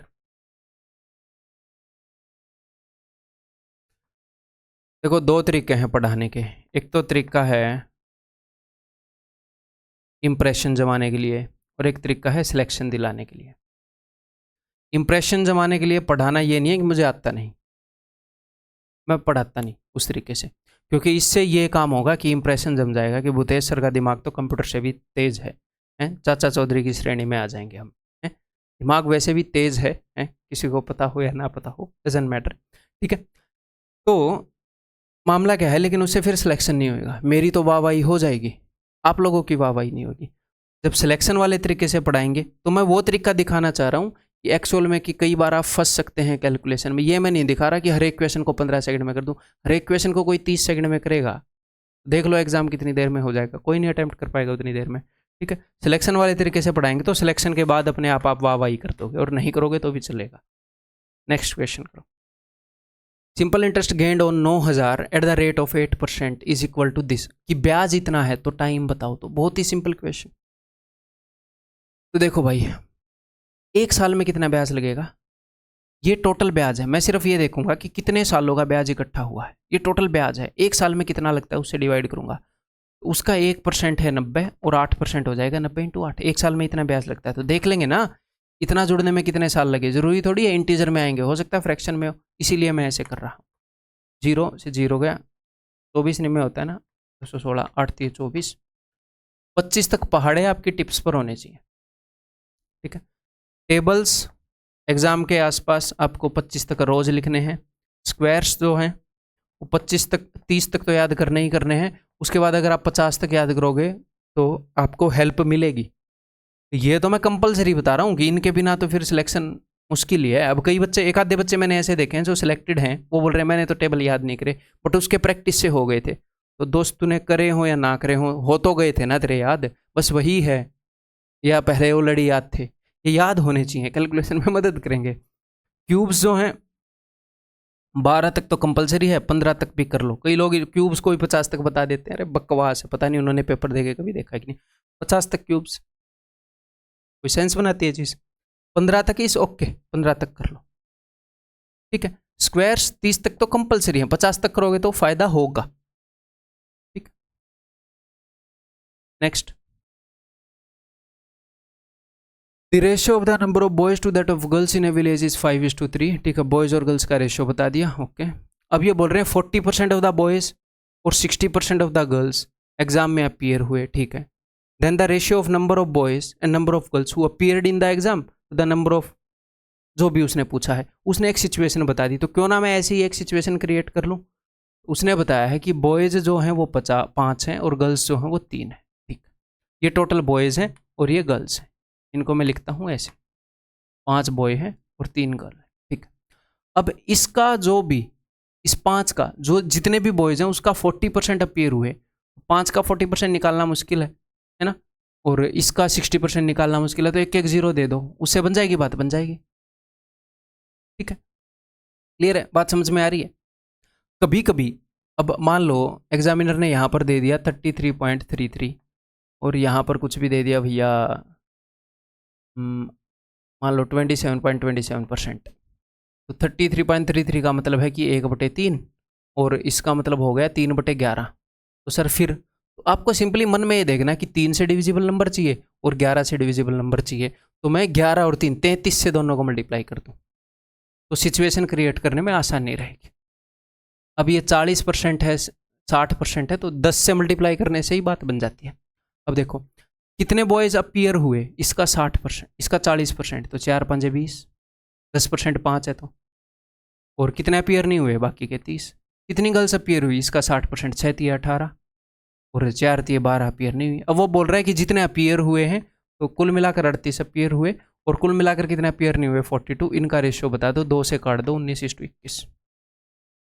आप इसको वेटेड एवरेज से भी कर सकते हो, आप जैसे भी इसको कर लो फर्स्ट राउंड में, कोई दिक्कत नहीं है, कर लो बस डिसेंट से टाइम में, ना बहुत ज़्यादा टाइम लेके ना बहुत ज़्यादा कम लेके। After offering 2 successive discounts of 10% each, the seller earns 10% profit, the cost price is what %। तो मैं आपकी इज्जत रखने के लिए इसको मार्क करके मैं इसको स्किप कर दूँ, क्योंकि 2 डिस्काउंट दिए हैं ये सोच, वैसे ही जस्ट मैं स्किप कर रहा हूँ कि चलो मान लिया भाई कुछ बच्चे इसको स्किप करेंगे, तो मैंने भी कर दिया, एक एवरेज स्टूडेंट हूँ, मैंने कर दिया उसको स्किप, मैं भी करने का दिल नहीं कर रहा था। अगला question, the cost price of 15 apples is the same as selling price of 12 apple. बहुत ही पैट क्वेश्चन, 15 का cost price is equal to 12 का selling price, find the profit percentage. तो आप SP/CP करोगे, बटे में CP लाओगे, 15/12, 3 5 15, 3 चौके 12, 4 में खरीद कर 5 में बेच रहा है, 1 का फायदा हो रहा है 4 पर, 25% का फायदा। आगे बढ़ जाएं, इसको सब कर लेंगे। मैं जस्ट ये बोल रहा हूँ कि एवरेज स्टूडेंट भी कितने क्वेश्चन कर पाएगा, वो हम देखेंगे कितने स्किप किए हैं, दिल खोलकर स्किप किए हैं ना। Rekha has 2 laptops of same kind, एक ही तरह के 2 लैपटॉप हैं, okay. She sold one of them at 32,000 and incurred a loss of 20%. At what price should she sell the second laptop to gain a profit of 20%? Question बहुत ही easy है, फिर भी आपकी इज्जत के लिए इसलिए स्किप कर रहा हूँ। छोटा सा, उसने एक चीज़ को डायरेक्टली नहीं बताया, इनडायरेक्टली बताया है। उसने क्या बताया है कि 2 लैपटॉप सेम तरह के हैं, इसका मतलब दोनों का जो कॉस्ट प्राइस है वो सेम है। इनडायरेक्टली बताई ना चीज़ उसने, सेम तरह के, नहीं तो डायरेक्टली बताता रेखा इज 2 लैपटॉप जिसको उसने सेम प्राइस पर खरीदा है, उनका कॉस्ट प्राइस सेम है, ऐसे करके। मैं स्किप कर रहा हूँ, आपको लगे पढ़ के कि यार पता नहीं कैसे करेंगे, तो ठीक, आगे बढ़ते हैं। A runs 4/3 times as fast as B, तो यानी कि B की स्पीड अगर 3 है तो A की स्पीड 4 है, ये इनकी स्पीड का रेशियो है। If A gives a lead of 80 metre to B, तो किसी रेस के अंदर क्या हो रहा है, A यहाँ पर खड़ा है, B को 80 मीटर की लीड दे दी, 80 मीटर आगे खड़ा कर दिया B को, ठीक है जी। Find the distance from the starting point where they both will meet. मान लो ये यहाँ पर मिल रहे हैं, तो देखो इसने यहाँ से भागना स्टार्ट किया, इसने यहाँ से भागना स्टार्ट किया, A यहाँ से यहाँ तक गया, B यहाँ से यहाँ तक गया, इनकी स्पीड का रेशियो है 4:3। जैसे ही ये यहाँ से भागा, ये इससे 80 मीटर आगे खड़ा था, दोनों ने भागना स्टार्ट किया, तो दोनों ने सेम टाइम लिया, सेम टाइम में इसने इतना डिस्टेंस कवर किया, इसने इतना डिस्टेंस कवर किया। जो इनकी स्पीड का रेशियो वही इनके डिस्टेंस का रेशियो होगा, जिसकी ज़्यादा स्पीड वो ज़्यादा दूर भाग जाएगा सेम टाइम में। तो A जो है वो 4 यूनिट भागेगा, उतनी ही देर में B 3 यूनिट भागेगा, ठीक है। इनके बीच का गैप कितना है, 1 यूनिट, ठीक है। जितनी देर में A 4 यूनिट भागेगा उतनी देर में B 3 यूनिट भागेगा, और ये मिल जाएंगे यहाँ पर। 1 यूनिट ज़्यादा भाग रहा है, उसकी वैल्यू क्या है, उसकी वैल्यू है 80। अब वो पूछ क्या रहे हैं, कभी कभी वो ये पूछते हैं कि B कितना भागा, कभी कभी वो पूछते हैं कि स्टार्टिंग से डिस्टेंस कितना है, ठीक है। तो स्टार्टिंग से डिस्टेंस है 4 यूनिट का, 1 यूनिट की वैल्यू 80, तो 4 यूनिट की वैल्यू 4 × 80 320। ठीक है, इसको मैंने कर दिया। एक आधे क्वेश्चन जो मैंने कर दिया फर्स्ट राउंड में उसको आप स्किप कर दो, एक आधा जो मैंने स्किप कर दिया शायद उसको आप कर लोगे। तो कुल मिलाकर मामला ये है। अब एक और बात बता दूं, आप वीडियो के एंड तक पहुंच गए हो तो ये रेसिस का क्वेश्चन है अभी अभी जो करवाया, इससे पहले एक और रेसिस का क्वेश्चन करवाया था। तो भैया टाइम एंड डिस्टेंस की एक वीडियो है जो मैंने यूट्यूब के ऊपर डाली थी, जो बैच के अंदर जो मैं पढ़ाता हूँ, तो हूबहू बैच की एक वीडियो उठाकर डाली थी, कंप्लीट फ्री टॉपिक आप लोगों के लिए। ठीक है, तो इस वीडियो का लिंक इस वीडियो के डिस्क्रिप्शन में है, और ये जो वीडियो है इसके डिस्क्रिप्शन में चैप्टर वाइज हमने टाइम स्टैम्प दे रखे हैं। यहाँ पर ये टॉपिक है, यहाँ पर ये टॉपिक है, तो इसके अंदर रेसिस का टॉपिक होगा, सर्कुलर का भी, लीनियर का भी। एक शिफ्ट में 2 सवाल पूछ लिया एग्जामिनर ने, आपने देखा फेज 11 में, और रिसेंटली एग्जाम हुआ है। तो आगे जो एग्जाम हो रहा है अपना, उसमें एटलीस्ट एक सवाल तो वो पूछेगा ना हर एक शिफ्ट में, और वो पूछ रहा है। और क्या पता किसी में 2 भी पूछ ले, रेसिस से ही छोटा सा, मेरे ख्याल 2 घंटे में हो जाएगा, उसी से 2 सवाल 25 में से। तो ये जरूर कर जाना। इस वीडियो का लिंक डिस्क्रिप्शन में है, और इस वीडियो के डिस्क्रिप्शन में आपको वो मिल जाएंगे। ठीक, तो पहले ये पेपर कर लें, किसी पेज पर लिख लो कि ये जरूर करना है आगे जाने से पहले। अब हम देखते हैं भैया कि कितने जो हैं वो स्किप किए हैं। चलो स्टार्टिंग से देखते हैं। ये बड़ा कर दिया मैंने, आपको दिख रहा होगा ये फ़ोन में, पता नहीं दिख रहा होगा कि नहीं। लेट अस सी कि हमने कितने स्किप किए। ठीक ठाक स्किप किए थे मैंने क्वेश्चन, ये सारे तो कर लिए। ये एक मैंने स्किप कर दिया था, ये मैंने मार्क मान लिया। ठीक है, 2 मैंने अब तक छोड़ दिए, एक मार्क कर रखा है, एक स्किप कर रखा है। ठीक है, मान लो आपने मार्क फॉर रिव्यू कर रखा है, आप उस क्वेश्चन के ऊपर गए और आपको लगा ये मैंने अभी नहीं करना, तो भी आप उसको स्किप कर सकते हो। हमने छानने हैं क्वेश्चन जो हम कर सकते हैं। अब तक 2 हो गए स्किप, ये तीसरा स्किप हो गया, ये चौथा स्किप हो गया, ये 5वां स्किप कर दिया मैंने, ये 6ठा स्किप कर दिया। तो मैंने 19 क्वेश्चन तो कर दिए, और ये एक बढ़िया शिफ्ट हम मानेंगे जो अपने एग्जाम में आती है। 19 क्वेश्चन फर्स्ट राउंड के, समझ रहे हो। आप 18 भी कर दोगे तो 36 मार्क्स।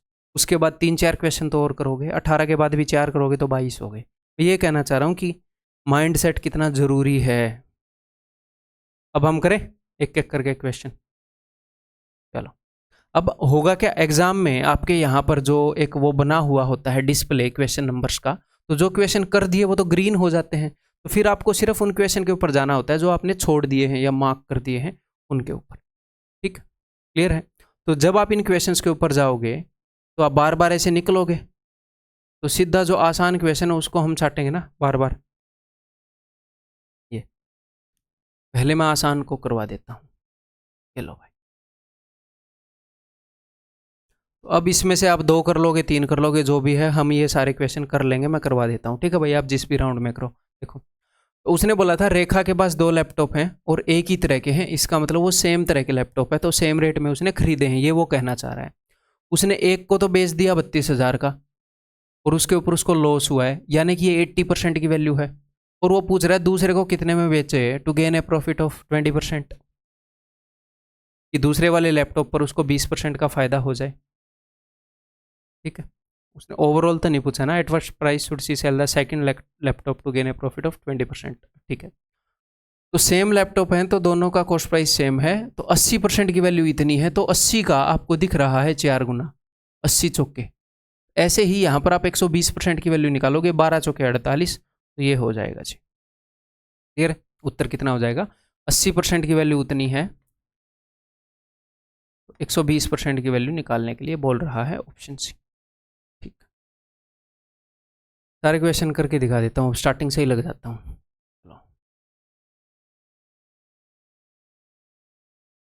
हेलो भाई, ये क्वेश्चन मेरे को बड़ा अच्छा लगा। कहीं ना कहीं देखो उसने क्या पूछा है आपसे, उसने एवरेज स्पीड का कंसेप्ट पूछ लिया। उसने बोला कि 200 पेज उसने कवर किए हैं 70 पेज पर आवर की स्पीड से। ये क्या होता है, 70 kilometre per hour, 200 kilometre 70 kilometre per hour की स्पीड से, और फिर 200 पेज उसने कवर किए हैं 30 पेज पर आवर की स्पीड से। तो एवरेज स्पीड का कंसेप्ट हो गया ना। तो या तो आप ये कर सकते हो, टोटल नंबर ऑफ पेजेस बटे में टोटल टाइम टेकन, सिंपल है। पहले भी कर सकते थे, भाई टोटल कितने पेज पढ़े और टोटल कितना टाइम लिया, ओवरऑल एवरेज स्पीड पूछी है ना, तो ओवरऑल कितने पेज पढ़े, कितने टाइम में पढ़े। अगर आप ये पहचान जाओ कि भैया ये तो एवरेज स्पीड जैसा है, तो आप फॉर्मूला भी लगा सकते हो। सेम डिस्टेंस को अलग अलग स्पीड पे ट्रैवल किया, सेम नंबर ऑफ पेजेस को अलग अलग स्पीड पे पढ़ा, ठीक है। तो 2AB upon A plus B वाला फॉर्मूला 70 और 300, 7 21 42 पेजेस पर आर, ठीक, क्लियर। पेपर में कैसे भी कर लो, बस कर लोगे, दैट विल बी ओके।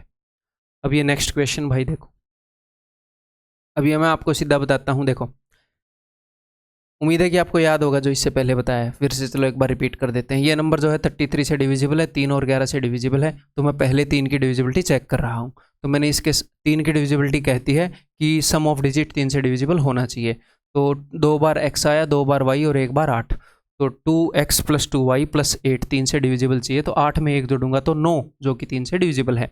तो यानी कि 2x + y की वैल्यू 1 भी हो सकती है, 4 भी। 4 क्यों, मैं 3 जोड़ता जा रहा हूँ, अगली पॉसिबल वैल्यू है 7, ठीक है। तो x + y की पॉसिबल वैल्यू क्या होगी, 1/2 तो हो नहीं सकता है, बिकॉज दोनों इंटीजर हैं। तो 4 का आधा 2, 10 का आधा 5।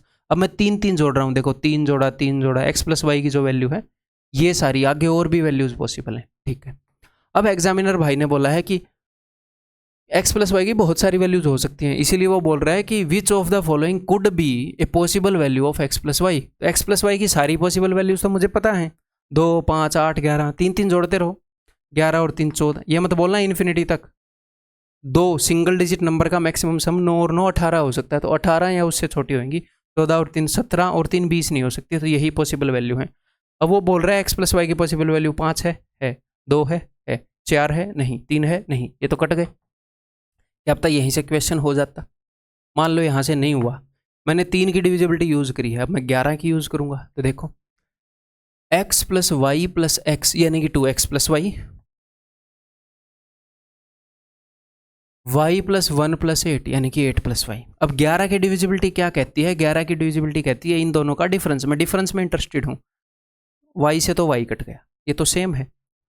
इन दोनों का जो डिफरेंस है वो या तो 0 हो या 11 का मल्टीपल हो, यानी कि 2x = 8 हो, या फिर मतलब जो 2x है या तो ये 8 हो, या फिर इसमें 8 और जोड़ दो। सॉरी, 11 की डिविजिबिलिटी चेक कर रहे हो, इसमें 11 और जोड़ दो, या फिर ये 19 हो। ऐसे हम चल सकते हैं, ठीक, क्लियर है। फिर 11 जोड़ दो ऐसे। हालांकि 2x की वैल्यू 19 नहीं हो सकती, क्यों, क्योंकि x + x एक सिंगल डिजिट नंबर है, तो 9 और 9 18 ही मैक्सिमम होएगा। तो 2x की एक ही पॉसिबल वैल्यू है 8, x की वैल्यू क्या है 4। अगर x की वैल्यू 4 है और x + y की वैल्यू 2 है, ये पॉसिबल है क्या, नहीं। y की वैल्यू -2 थोड़ी होगी, ये एक डिजिट है। x + y की वैल्यू 5 है, जिसमें से x की 4 है तो y की 1 हो जाएगी। अगर x + y की वैल्यू 8 है, x की 4 है तो y की 4 हो जाएगी। देखो बहुत सारी वैल्यूज पॉसिबल हैं, लेकिन उसने पूछा एक पॉसिबल वैल्यू बताओ, तो वो तो आपको तुरंत ही मिल गई ना। 2 ऑप्शन एलिमिनेट हो गए थे, अब ये 2 भी एलिमिनेट हो गया। x + y की वैल्यू 2 भी नहीं हो सकती, एक ही बच गया 5। उसके बाद और चाहे और बतेरी हो तो ऑप्शन एलिमिनेट हो चुके हैं। बढ़िया क्वेश्चन था, ठीक है। तो ये क्वेश्चन, अब मेरी बात सुनो ध्यान से, ये जो क्वेश्चन है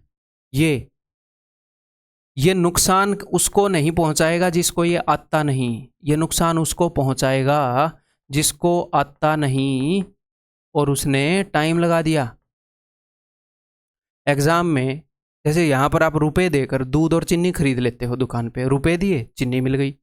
एग्जाम में आप टाइम देते हो और मार्क्स खरीद लेते हो, तो नुकसान कब होगा, जब टाइम भी दे दिया और मार्क्स भी नहीं खरीदे गए। तो भैया नुकसान कब होगा, आता तो है नहीं और 2 मिनट लगा दिए, 3 मिनट लगा दिए। इसीलिए मैं बोलता हूँ स्किप करो, एंड में देखेंगे, पहले जो आते हैं उनको तो देखें, ठीक। तो आता नहीं तो क्या नुकसान हो जाएगा, नहीं भाई। 24 क्वेश्चन करने से क्या सिलेक्शन नहीं होएगा, होएगा। 23 करने से 22 करने से नहीं होगा, होएगा। बट आता भी नहीं, फिर भी टाइम लगा दिया। तो जो क्वेश्चन स्किप किए हैं, अगला क्या है, ये देखो, बहुत ही सिंपल सी बात है। In a grocery shop, Samarth sold 950 gram of sugar to a customer in place of 1 kg for ₹54। उसने 54 रुपये में 950 ग्राम शुगर बेच दी। उसने अगले वाले को बोला कि 1 kg है, बट वो 1 kg थी, 950 ग्राम में बेच दी। ठीक है जी। The cost price of 1 kg sugar was ₹36। 1 kg sugar का कॉस्ट प्राइस 36 है। यहाँ पर क्या गलती आप कर सकते हो वही मैं आपको बताऊंगा।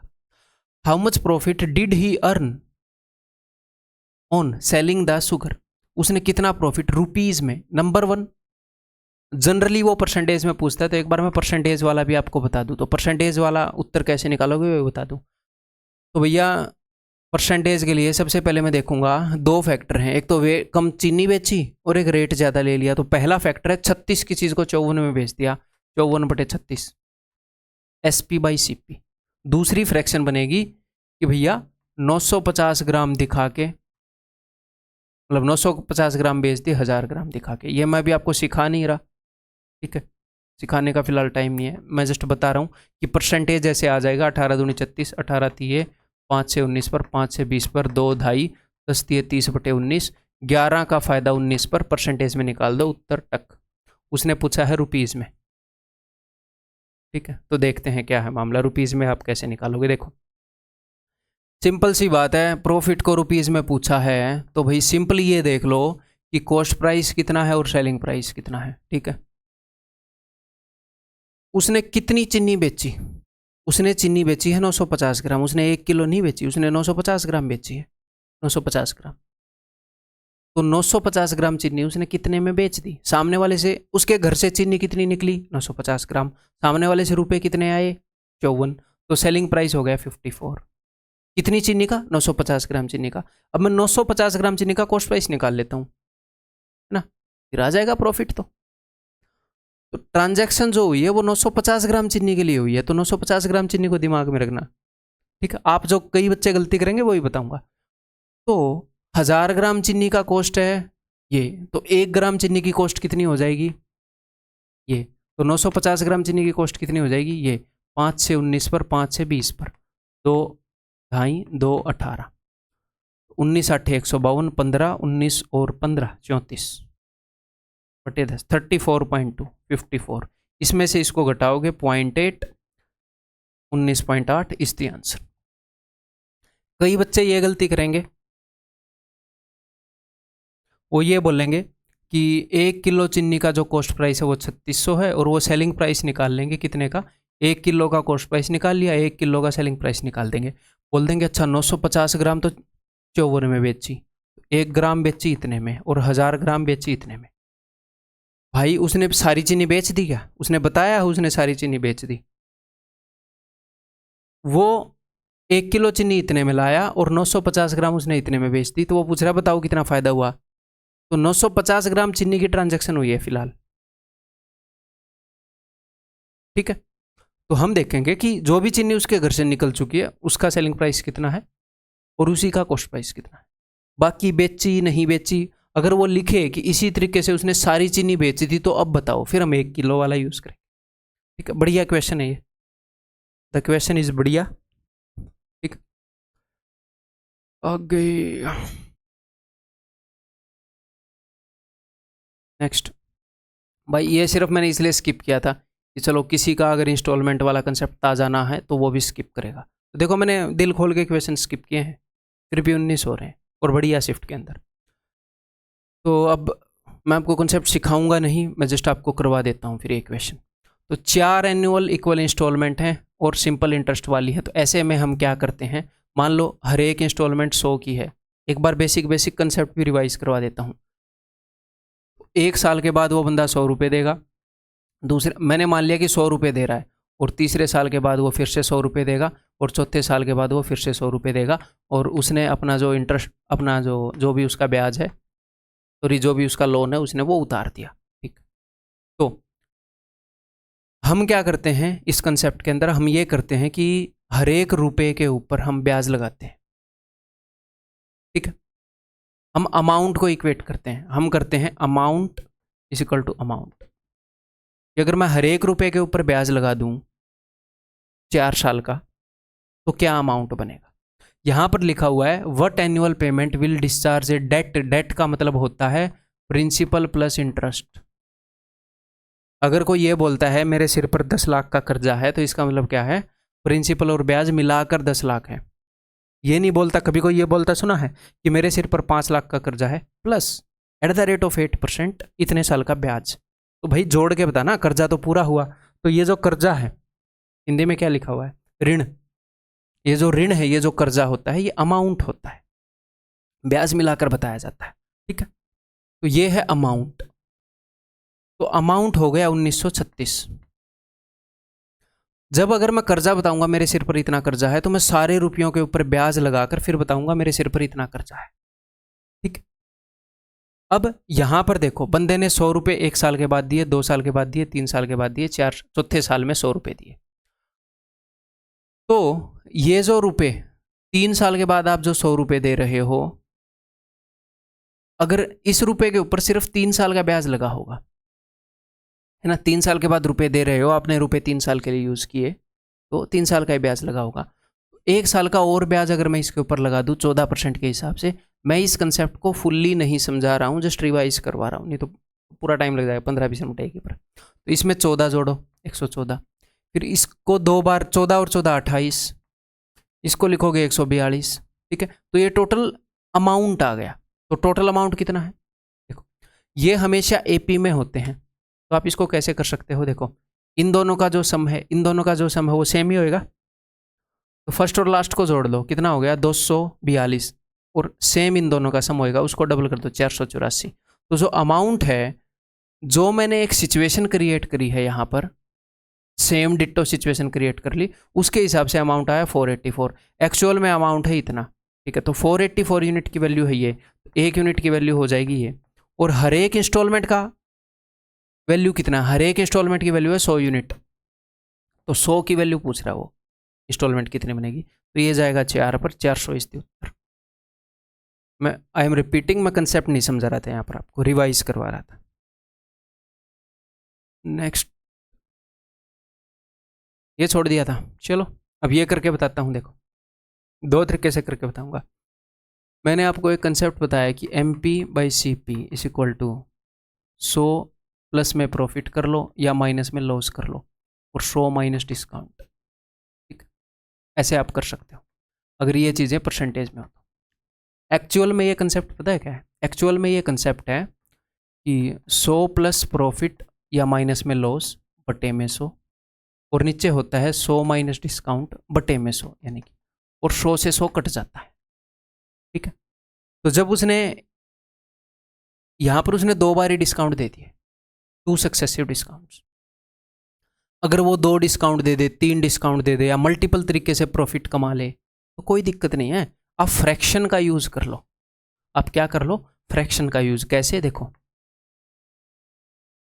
जो डिस्काउंट वाली फ्रैक्शन है वो मैंने आपको नीचे लिखने के लिए बोला है, और जो प्रॉफिट या लॉस वाली फ्रैक्शन है वो ऊपर लिखने के लिए बोला है कि नहीं, ठीक है। तो यही कर लो। उसने 2 डिस्काउंट दिए है ना, तो 10% के डिस्काउंट के लिए फ्रैक्शन क्या होगी, 9/10।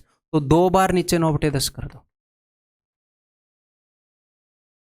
और जो प्रॉफिट या लॉस वाली जो है 10% प्रॉफिट, उसको ऊपर करना होता है, 11/10 कर दो। अब वो 3 बार ही प्रॉफिट दे देता, 3 तरीके से प्रॉफिट बता देता है। डिस्काउंट बताने के भी और तरीके हैं, फ्री आइटम दे दी है, तो डिस्काउंट वाली फ्रैक्शन नीचे और प्रॉफिट और लॉस वाली ऊपर, बस 10 से 10 गया, 110/81। वो क्या पूछ रहा है, वो पूछ रहा है कि जो कॉस्ट प्राइस है that is what % of the market price.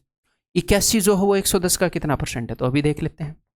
सबसे पहले तो मैं अप्रोक्सीमेट करूंगा कि 110 पर अगर 81 है तो 100 पर इससे थोड़ा सा कम होगा, लेकिन सारे ही ऑप्शन क्लोज हैं, तो कोई नहीं, वैसे देख लेते हैं। गुणा में 100, 810 बटे में 11, 11 7 77, 4 बच गया, 11 3 33, 73 ऑप्शन से, ठीक। एक तो ये तरीका हो गया भाई, उम्मीद है ये समझ में आया होगा। नेक्स्ट, अगला तरीका, इस मैप को समझते हो। अब उसने 2 बार डिस्काउंट दिए, तो उसका सिंपल मतलब क्या है कि इसको 10% कम किया, फिर इसको फिर से 10% कम किया, 2 बार 10% कम किया, तो ये आ गया। तो ये मैप एग्जाम में बनाने की जरूरत नहीं है, ये समझ सकते हो कि मार्केट प्राइस को 2 बार 10% कम किया तो SP आ गया, ठीक है। और 10% का फायदा कमा के बैठा है भाई साहब, तो इसको 10% बढ़ा दूंगा तो ये आ जाएगा। उसने इसका और इसका रेशो ही पूछा है, ये वाली चीज़ इससे कितने % ज़्यादा है, ये वाली चीज़ इससे कितनी % कम है, ये इसका कितना % है, ये इसका कितना % है, रेशो से सब आ जाएगा, रेशियो भी कंपेयर करने का तरीका है, परसेंटेज भी। तो रेशियो निकालता हूँ, तो देखो बहुत ही सिंपल सी बात है कि भैया कॉस्ट प्राइस को कितने से गुणा करूँ कि मार्केट प्राइस आ जाए। ये मैं देख रहा हूँ कि मार्केट प्राइस जो है वो कॉस्ट प्राइस का कितने गुणा है। इसको 11/10 गुणा करूँ तो आ जाएगा, या फिर ऐसे लिख लो, छोड़ो, और सिंपल करता हूँ आपके लिए कि कॉस्ट प्राइस गुणा में 11/10, यहाँ से यहाँ जाने के लिए।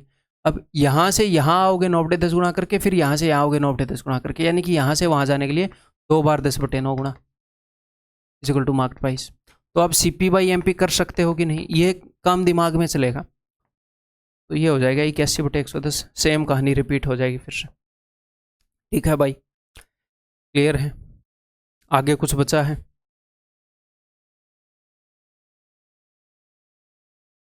कुछ नहीं बचा है, सब कुछ हो चुका है। So that's all. मैं फिर से आपको याद दिला देता हूँ इस वीडियो के बारे में। वो जो टॉपिक है आपका एग्ज़ाम होने से पहले उसे देख जाओ, एंड जब भी आप कोई भी वीडियो देखते हो चैनल के ऊपर तो प्लीज़ कम्युनिकेट किया करो, नीचे कमेंट करके बताया करो। और आप लोग कम्युनिकेट कर भी रहे हो। अगर कोई आप में से एक आधा नहीं कर रहा है तो बेशरम, बेहया क्यों नहीं कर रहे? 1-1, 1.5 घंटे की वीडियो देख देख के एक कमेंट भी है, और वो फ्यूल है हमारा। बहुत खुश हूँ मैं आज, आप लोगों के कमेंट पढ़े, एक अलग ही एनर्जी आ जाती है उसके बाद, बिल्कुल भी थकावट नहीं होती लंबी वीडियो बनाने के बाद। तो कम्युनिकेट किया करो, आपको वीडियो जैसी भी लगी हो, जो भी कहना हो, वीडियो के बीच में कुछ कहने का दिल करे, पॉज करके कमेंट कर दिया है, अब बात किया करो है। आपके मैक्सिमम कमेंट्स, मतलब 95% प्लस या 90% प्लस कमेंट्स मैं पढ़ता हूँ। कईयों के ऊपर मैं रिएक्ट करता हूँ, जवाब देता हूँ, कईयों के ऊपर नहीं करता, बट मैं पढ़ता ज़रूर हूँ, मेरे तक बात पहुँच ही जाती है। ठीक है, तो दैट्स ऑल इस वीडियो के अंदर। एक और बेहतरीन वीडियो के अंदर मिलता हूँ आप लोगों से। Bye bye, take care. मज़े में पढ़ते रहो, बिना डिप्रेशन के पढ़ो, खुश होकर पढ़ो, गेमीफाई करो अपनी तैयारी को, आपको मज़ा आए, बाद में भी याद करके मज़ा आए कि क्या मस्त पढ़े थे हम उस दौरान, है। सिलेक्शन लेने के बाद भी इस टाइम को याद करके दुख ना हो, खुशी हो। ठीक है, बाय बाय।